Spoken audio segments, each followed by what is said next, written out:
Welcome to Investing Insights, partnered by Right Property Group. This is your host, Phil Tarrant. Good day, everyone. Welcome to Investing Insights with Right Property Group's Phil Tarrant here, as you would have heard in that preamble just there. But I'm joined by my regular co-hosts today from the Right Property Group, Steve Waters and Victor Kumar, to have a chat about all things property investment. Guys, how you going? Pretty well, Phil. Yeah, going good. Yeah, and you guys are heading off to a lunch as soon as we finish this podcast. Anyone important you're seeing? Yes, our business manager, Kate, is going on maternity leave. Oh, really? Yeah, for her first child, so she'll be away for 2 days. Yes. Yeah, Well, you guys have got a great work. I didn't know that. She probably listens to this, so congrats. So that's really good news. So it's great news. Yeah. Oh, that's really cool. Well, she's pretty central to you guys. How are you going to do without her? No, we're not telling her that. No. We'll change all the systems and processes so that when she comes back, all the processes are different. I like that. Keep it. That's really cool. So we're recording this on budget week. Is it budget week? It is budget week. When was the budget? Last week. Last week. Yeah. See, time flies. Week and a bit. And we had this same conversation a year ago when, after the federal budget, on the Tuesday night, some big changes around. It was a big changes around depreciation of plant and equipment, which really rattled a lot of property investors. And as we move towards a federal election, obviously, a lot of people are getting nervous about negative gearing and all this sort of stuff. So, but the budget, my view of it, I went down to Canberra and did all that sort of media stuff down there. Pretty a benign budget, not much really there. If you're aged care, there's a bit going on.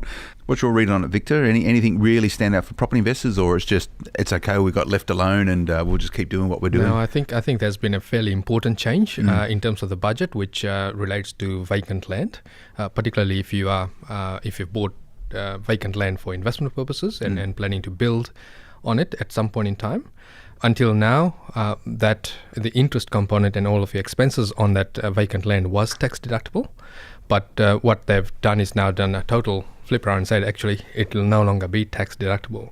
There was this case back in early 2000s called the Steele case, STEELE, which allowed for the deductibility of interest component on vacant land, even though you are not actually earning any income on it. So I think what they're trying to do is overturn that and therefore claw a lot of money back into the budget because that's a lot of tax deductions that they had to pay out. So essentially, this is for people who are holding on to a block of land, potentially speculating on waiting for they might have bought it some time ago and they're waiting for a suburb to firmly establish itself. There's also a whole issue around housing affordability, and they're saying that, well, you shouldn't be carrying land with no housing on it because then there's no residence for people. So if you're a homeowner, owner, occupier looking to build on a block of land that you've purchased, that same apply to you, or is it only for well, if you're a homeowner, building for the purposes of occupying it personally, then obviously that debt is not tax deductible to begin with.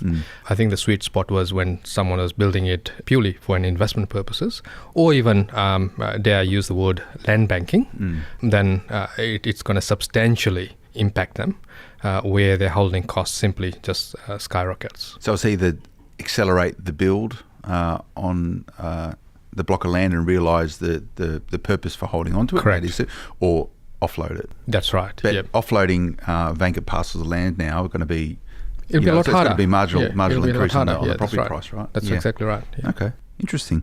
I wasn't familiar with that, so thanks for filling me in. You seem really well versed on that. Is that the major change you think? For I think that's the most major change in terms of property investing. In the last budget, obviously the major change was the depreciation. In this budget, definitely vacant land is a big change. And I think a lot of people need to relook at the strategy if that's what they're doing. If they're doing house and land packages, as an example, a lot of times when they're doing the calculations, they're taking into account tax deductions of the vacant land while the house is being built.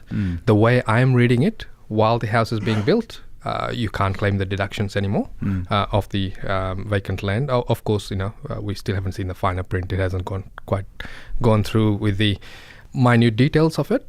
That's how I read it. And yes, it will definitely impact the property market in that sector. And the work that you guys do with your clients, do a lot of them sit there in their portfolio? There might be a long-term client of you guys or a new client of you guys. Do many people sit on vacant blocks of land, Steve? Do you see a lot of it?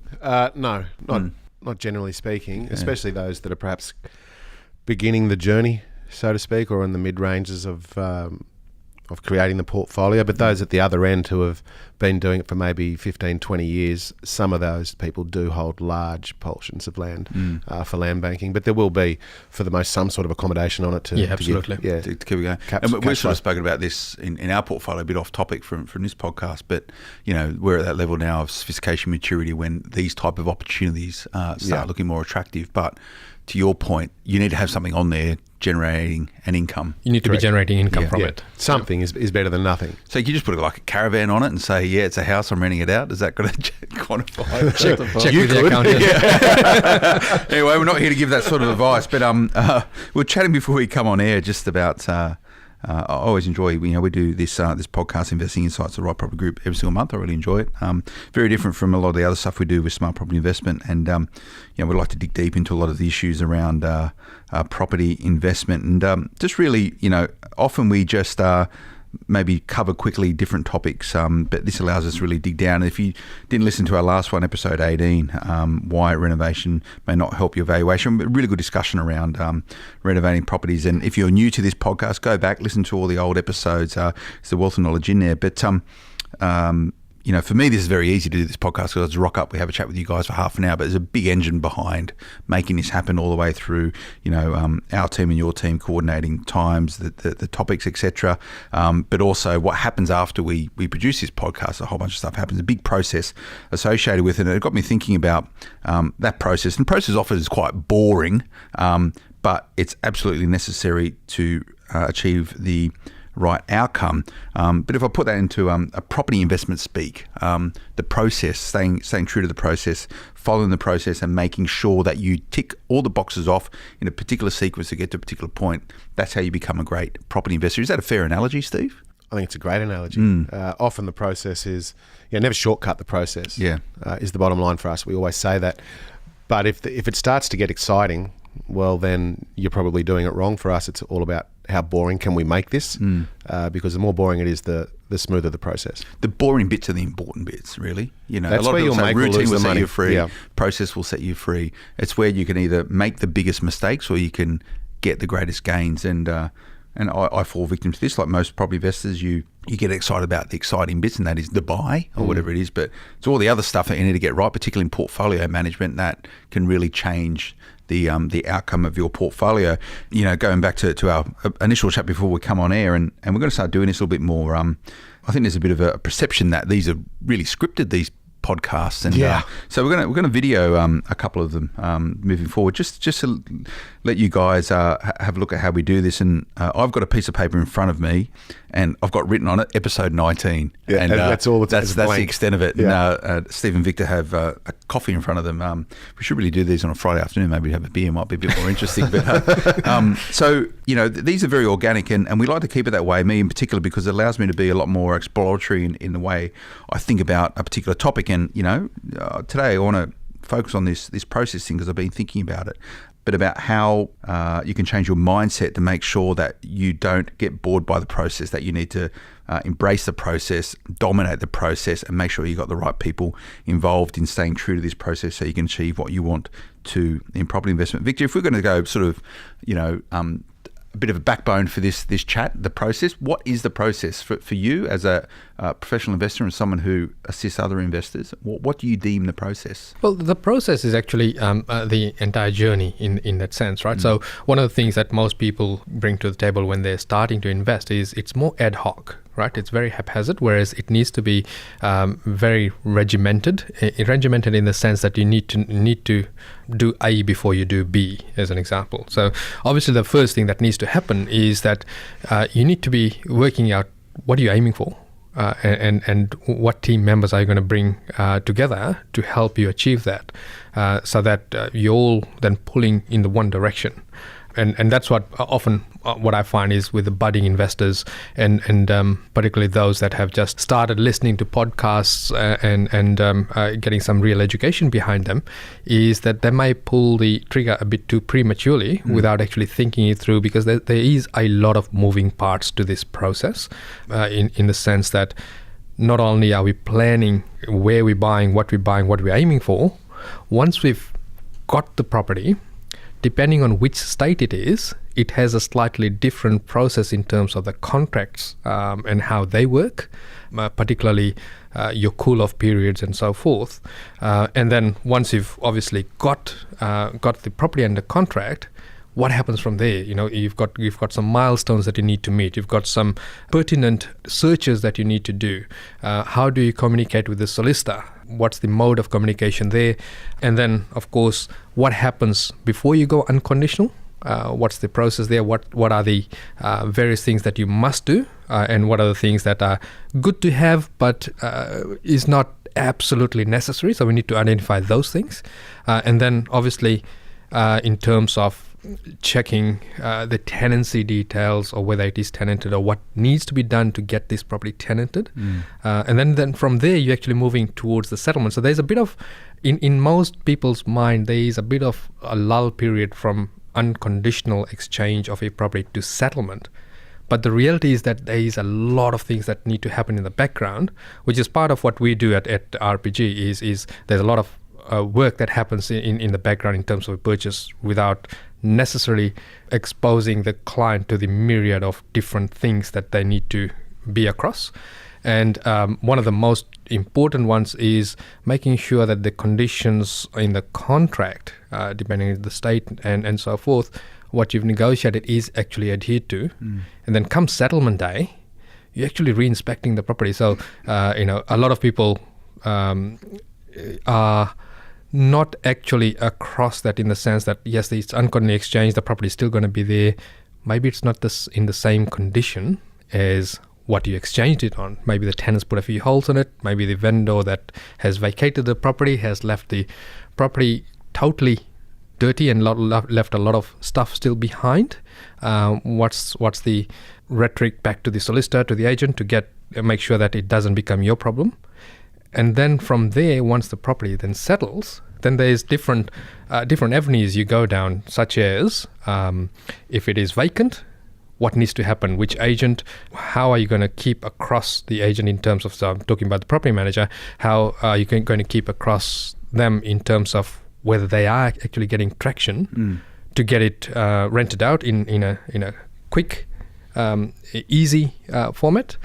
If it's a tenanted property, has the transition from paying one landlord to you, has that happened smoothly? And then you're also looking at your essential repairs if you're buying established properties, what needs to happen there, and putting a timeline to that and making sure that does happen.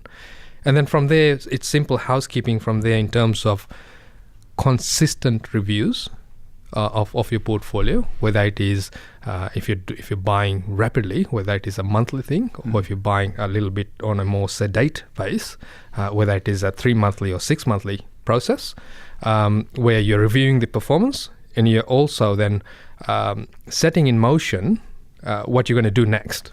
Whether it is just sit on it, whether it is to prepare for the next one, whether it is to boot the tenant out, do a renovation, force the growth in that property, depending on the market. So there's a lot of moving parts in there. That the bottom line is, a lot of people think that to invest, you buy a property and it's passive, and things will happen. The property manager will take care of it.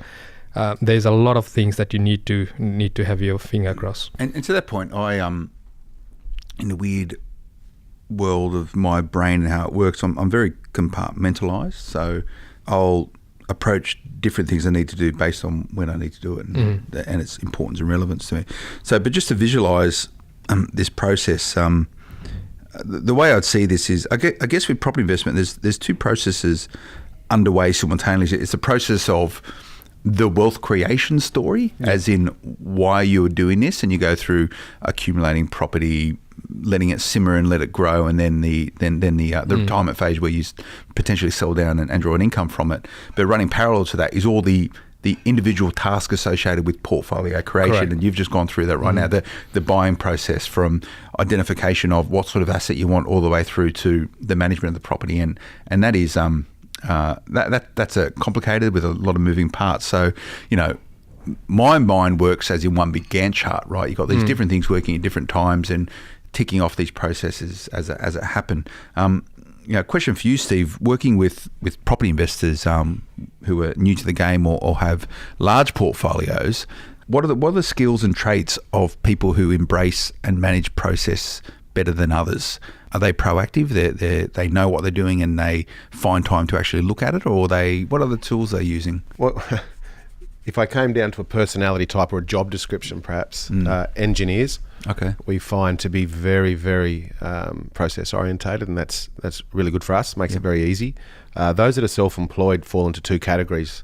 There's not enough time in the day to look after the bits and pieces. And there are those that treat it just like their business with a profit and loss sheet and cash flow management and what have you. So you couldn't really isolate one industry from another who performs better. Do it better. I think it just comes down to personality type. Some people like to bury their head in the sand, which we try to encourage not to, because that's where the dollars are lost. But if we go in terms of the process, if we go all the way back to the beginning, it's not just the purchasing in terms of the process. We've got to look well before that, and that's things such as the household budget, the disposable income. What can you afford to put away from property, and that will change, and that needs to be revisited every time you purchase, because the household budget does change with every purchase.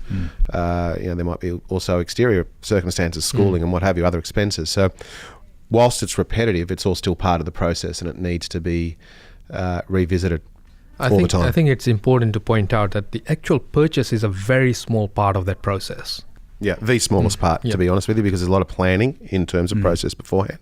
And then, as Victor mentioned, the reviewing afterwards, the management of the properties or property is where it is. So with this process, and I understand the complexity of owning a portfolio with multiple properties, and it can be a real headache, right? You guys are the same. You own large portfolios. Who's responsible for the process? Like, is it ultimately the person who owns the assets, but can you get other people sorting the process out for you? I'm not a fan of that. And depending on your portfolio, of course, there will come a point in time where you need external help, whether it be bookkeeping, accountants and what have you. But in the beginning, I'm a massive fan of people feeling every part of the process, all the way down to paying the bills. Don't let the property manager pay the bills. You be part of that process. But is that just a learning thing, isn't it? Well, it's a learning thing, but it's also, I want you to feel the pain. It just resonates more with you when you're physically having to pay the cash rather than someone else do it for you. That'll give you a better overall view of the cost to operate of that particular property and therefore your portfolio. But the process is always the same. More answering your question,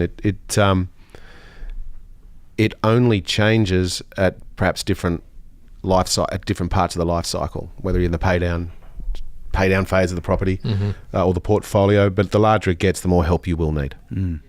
And Victor, the skills then to manage a growing portfolio, and we'll talk about the accumulation process, the skill set of engineers, and engineers are very much sort of numbers orientated and project management orientated. I think of a really good build of a set of townhouses. A good builder will run his life on a Gantt chart, which steps out every single step, what happens at a particular point in time. If you don't have those skills, is that something everyone can learn if they want to put their attention to it? Absolutely they can. And it's not something that's too hard. It's just logic, and obviously because I come from Fiji, there's no Gantt charts in Fiji, man. So I work or logic. I'll play that one. We might edit that one out, but let's see how we go. So I will operate off lists instead. So I operate off a checklist. Yeah. So something as simple as when you've bought a property, you're checking off. What's the status of the tenant? Are they in arrears? Are they keeping the property in good nick? Is the current property manager across everything on that property? So you're looking at minute things like that to then the macro level in terms of what's my plan for this property. So you're actually diarizing or putting in your file when you're going to pull the trigger on the end strategy on this property. So just like Steve said, that we can't forget the macro level. So what we're trying to achieve overall, and within that is our smaller battles, which is your individual properties, and each property has got its own strategy, and therefore you need to have its own process as to give you an example. Let's say it was a property that you're going to subdivide at some point in time.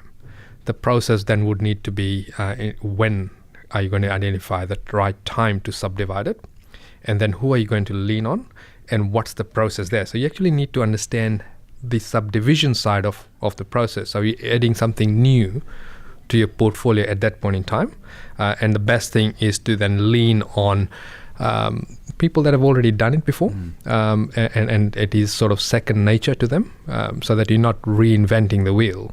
Can it be learned on your own?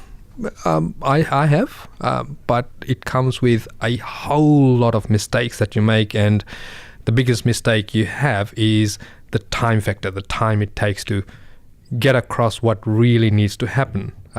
So it's better, especially in this day and age, it's better to lean on someone else who's already gone through that process, whether it is another family member, whether it is your property advisor, or whether it is someone that your agent or your friend puts you in touch with, so that you can actually understand it.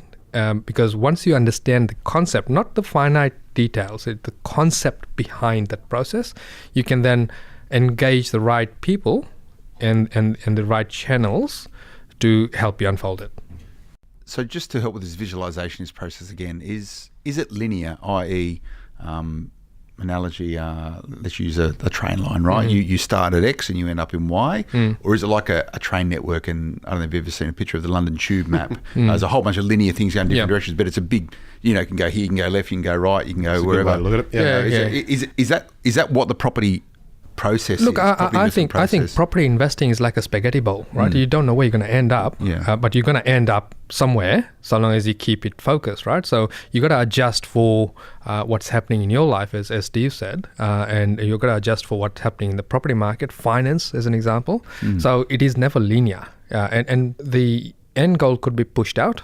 It could also be brought forward as an example if the market changes. So imagine, Steve, you'd probably, I don't know if the spaghetti bowl analogy works for you. I'd probably say, you'd say property investment's a lot like a Chico roll, full of a lot of great ingredients who are mixed up in different areas to produce a great tasty snack. Where's the camera now? Sorry, mate. Thanks for that, Vicky. It's even nicely. Chico roll. But this spaghetti bowl analogy, right? It means that it's a tangled mess, right? It can be a tangled mess, and I imagine you see a lot of guys' portfolios, guys and girls, it's a collective term, which is just a tangled mess. We just go, number one, they don't know where they're going. Number two, they don't know why they're going there. And number three, they have no idea where they've been, right? And that is what a lot of property investors look like. And these are typically the people who have bought in the wrong place, have bought at the wrong time, have bought the wrong type of asset. They've done all the mistakes that you guys see time and time again. So and have probably done. Yeah, absolutely. So it comes back to control, it comes back to ownership, it comes back to accountability, and that sits and rests with the property investor themselves. But I don't want to paint this picture of it's really, really complicated, because my view is that property investment is quite simple, right? You try and identify properties which are under market value, that secure at a reasonable rate, that have potentially some upside benefits, that you hold on for as long as you possibly can, and make sure that the rent covers as much as the mortgage as possible. You wait, and then you've got a portfolio which is. I actually think it is that easy. Yeah. True. Is it that easy? Well, yes. Look, some people can overcomplicate the whole scenario, but there's a few key ingredients, if we're going to be talking food. Yeah. That we're mixing up. It's around lunchtime, right? Which will make it easier. So if I take you as an example, and your personality, you control what you can control, and you leave the rest as it is. But there's the common denominator with you is that the cash flow is managed. And whilst the cash flow is managed, it gives you some flexibility in terms of when times get tough or when times are good. So whilst the state of your wallet dictates the state of your mind, everything is okay. But the process is more, or just as much as a learned habit. Part of the process is habit. Yeah, absolutely. Is checking the rents every month, checking the statements every month, reassessing cash flow every month. Before you buy the next property, and so on and so forth. So I don't think it for the most is that complicated, as long as you keep on top of it. It doesn't need to consume you, but there are fundamental things you need to do step by step along the way. So something actionable then for our listeners, if they're sitting there thinking, I'm actually feel a bit confused, or I feel like I've lost control, I don't know where I am. These are all indicators of something amiss, something awry.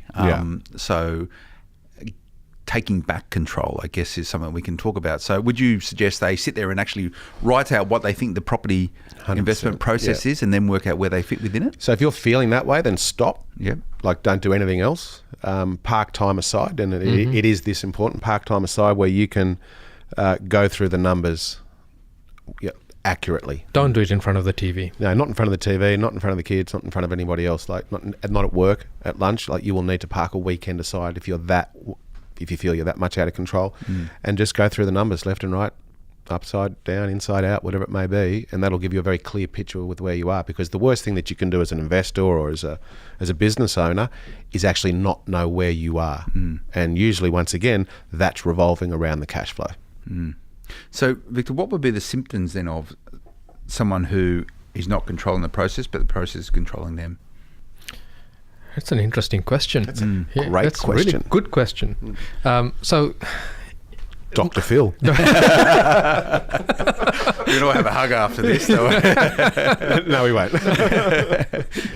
So, if you think, and this is a trap that people often fall into, is they are so regimented in terms of this is what needs to happen next, that they're not chopping and changing in terms of what the property is offering or the market is dictating, and the personal circumstances are dictating. So as an example, they're saying that, okay, my next process is to start getting a approval for a granny flat, as an example, but they haven't done their sums, or they haven't looked at the capacity to borrow it. They're just following it blindly, in that sense. So you don't want to be blinded by a set process, in that sense. It is still very much dynamic, in the sense that it needs to move along with the different moving parts, because there are things that are outside of our control, like the economy, what's happening to a degree within your personal life in terms of finance. Like, maybe you lost a job, maybe there's a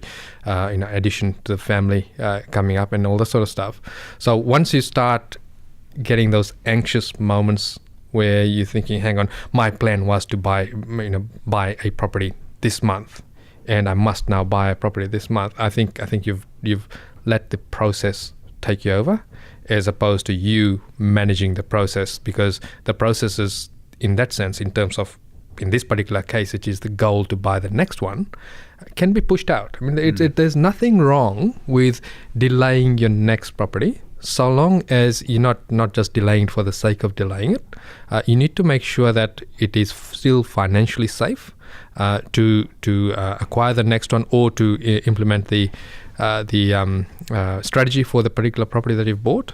As soon as you start forcing that down your portfolio, you'll find that there's some anxious moments, there's cash flow issues, and all that sort of stuff. So you need to obviously make sure that the baseline is important, just like Steve said. Look after the cash flow, then you start looking at what to do next.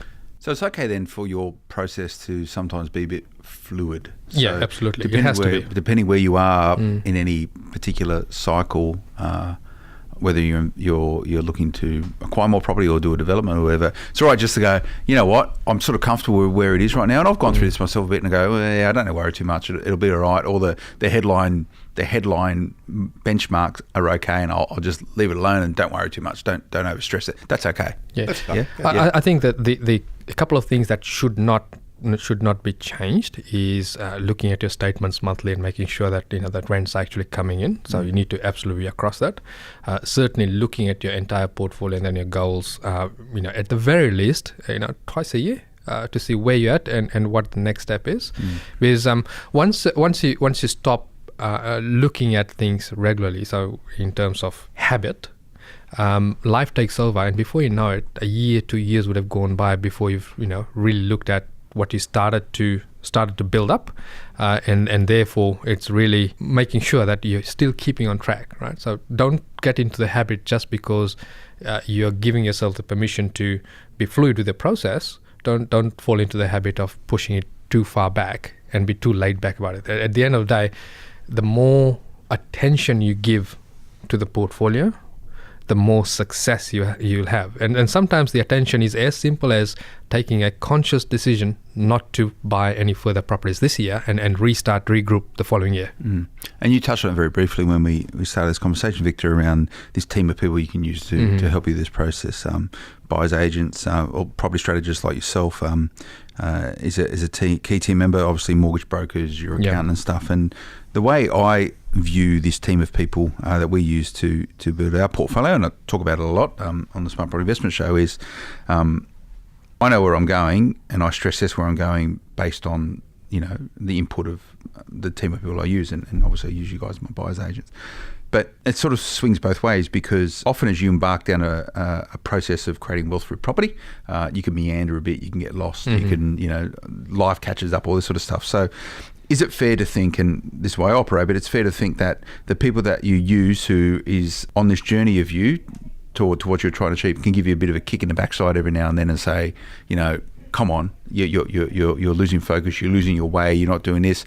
You do that, Steve. You do that with me sometimes, and I'm appreciative of it, because often you need that to get going if you're doing this by yourself or whatever. So that's fair. Yeah, you can lose momentum and focus, perhaps. But you said something, you asked a question earlier on about what are the symptoms when you're out of control or you're not following the process. For me, the two symptoms are really quite clear is one, you don't know where you're up to, and two, there's a surprise in terms of your cash flow. And the process for me is all around the controlling of that, those two major elements. And clearly cash flow is one of them, and there's probably 15 steps in the process to know where you are in terms of your cash flow at any one time. And that's foremost as far as I'm concerned. But in terms of this, just going back to the whole process, within our office, there's probably 50 steps in the process for every client, and during a purchase and then after purchase and what have you. And we're very, very strict on that process. We've got a whole system built around it because there is so much at stake. And I think that's the key point here. There is so much at stake here if you freestyle this, so to speak. I mean, you can freestyle one property, sure, and you can get away with it, maybe even two. But if you're going to be really serious about this and build a worthwhile portfolio, well, then it needs immediate attention or constant attention, I think. So what we've potentially done here with this podcast today is a lot of people sitting there going, "Oh my God, what the hell was that about?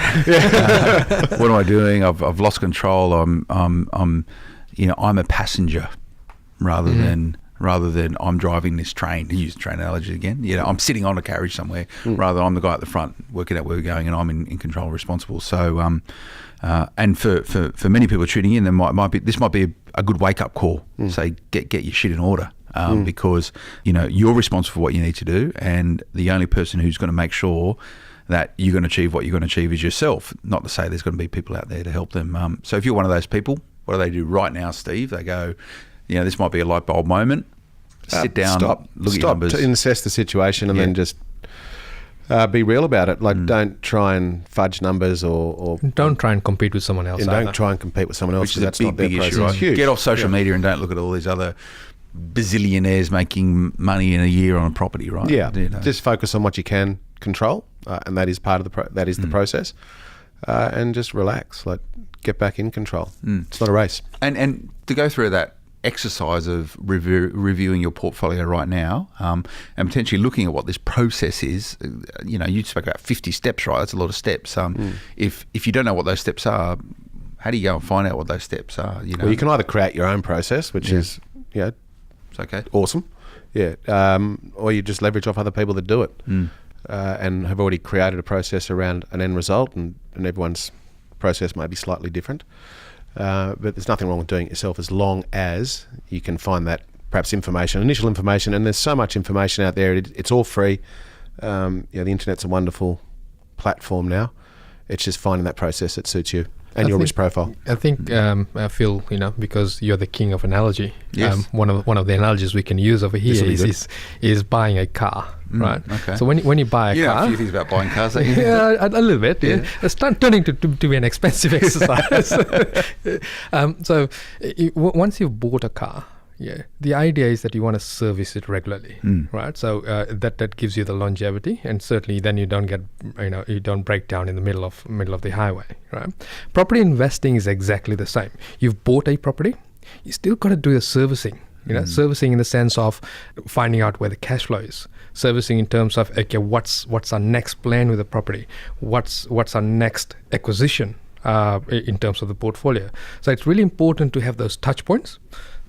Most people, what they do is they buy a car and they say, okay, she starts, so everything's good, right? And if you bring it back to property, the rent's coming in, it's all good, but they're not looking after its longevity in that sense. So it's really important to be able to have regular reviews, even if it is something as simple as Steve suggested. You free up some time that is away from work, away from the TV, and actually looking at your numbers, looking at what was the intention of buying this property. What did we intend to do to this property? Whether it was just simply set and forget, and then looking back at something as simple as looking at the inspection reports. So when your property manager does a inspection, looking at it and seeing what repairs have been flagged, and whether you're going to act on it or not. It's all just basic housekeeping. It's well observed, and very good analogy. Enjoyed that chat. It's good. Process will set you free. Routine will set you free. That's what they say. Boring but important. Boring but important. I'm going to finish up on this, Victor. The Victor Kumar Index, about your overall sentiment towards property investment as of right now today. 1 being really bad and 10 being great. And let's mix it up. If you apply attitudes towards the government, changes to legislation around property investment, market cycles, attitude towards debt, attitude to ability to finance, where do you sit out of 10? I've always been buoyant with property investing. Yeah. And the reason why I'm always buoyant regardless of the market is that when you're investing, you got to adjust to the market. So you're adjusting your strategy to the market. So in a flat market, you're buying properties where you can create the value. So it gives you that exit out of that property if things go wrong. So regardless of where the market is, regardless of where the sentiment is, you're always adjusting to it. If you're applying the same formula of investing to every market, you're just heading for trouble. Yeah. So that's my 2 cents worth on that. So as an asset class, if you're buying the right properties and following the right process in the right fundamental areas, it's still a great asset class. Absolutely, it is. And you agree on that, Steve? You would say yes, but you're a little bit more pessimistic than Victor. Conservative, thank you. Conservative, there we go. It's look, I agree. There's always an opportunity. Does that opportunity suit your position at that time? Is the easy way I look at it. GFC, worst time that any of us have ever experienced in terms of a global economy. However, from my point of view, and Victor would concur, it was probably the best time I've ever seen to purchase. Absolutely. It was awesome. So it's always a good time to buy if you're able to buy. In fact, I find it harder to buy. In my circumstances, my portfolio, I find it harder today to find those infill pieces than I did back there. But everyone's circumstances are different. So quite a lot of complicated things we've spoken about today, Victor. Some which we've drilled down and some which we've just brushed over. If anyone's got more questions, we're probably alarmed a lot more people than inspired. But what do they do? How do they contact you guys? They want to chat through all this stuff. So they can send us an email, questions@rightpropertygroup.com.au, or they can reach out on our Facebook page and send us a private message, and we'll get back in touch with them. Okay. And you guys are happy to talk about this sort of thing. It's part of our process. It's part of your process, isn't it? Making sure investors sleep at night, right? It's which is my symptom. There's a symptom of something's wrong. If you take it all away, strip it all away. Yeah, if it gives us sleepless nights, in trouble. What's that main thing we're looking for? Is that sleep at night factor, and we say it every day. That's cool. All right, nice one. Really enjoyed that, guys. We'll be back again next month for the next instalment of Investing Insights for Right Property Group. And as I mentioned beforehand, make sure you go and check out all the previous episodes that we have there. And we see it a lot. People find this podcast, Victor, and then they just binge on it for all weekend. And that's cool when we see that. And we obviously watch quite closely the level of engagement, all these different podcasts, and it's good to see that our first episode is still getting as many listens to as our fifth, sixth, and whatever. So it's a big community here we've put together. And if you like what we're doing, look, leave some comments. You can email the guys over Right Property Group, and I don't know, they'll appreciate any views and observations that you have. And before we come on air, actually, I asked the question to Steve about how we could do this any differently. And we're open to suggestions. If you want to see something or hear something that we're not doing, let us know, and we'll happily switch it up and include Questions, some more information. Subjects. Yeah, absolutely. Talk about it all. Nice one. All right, thanks for tuning in. We'll be back again next time. Until then, bye-bye.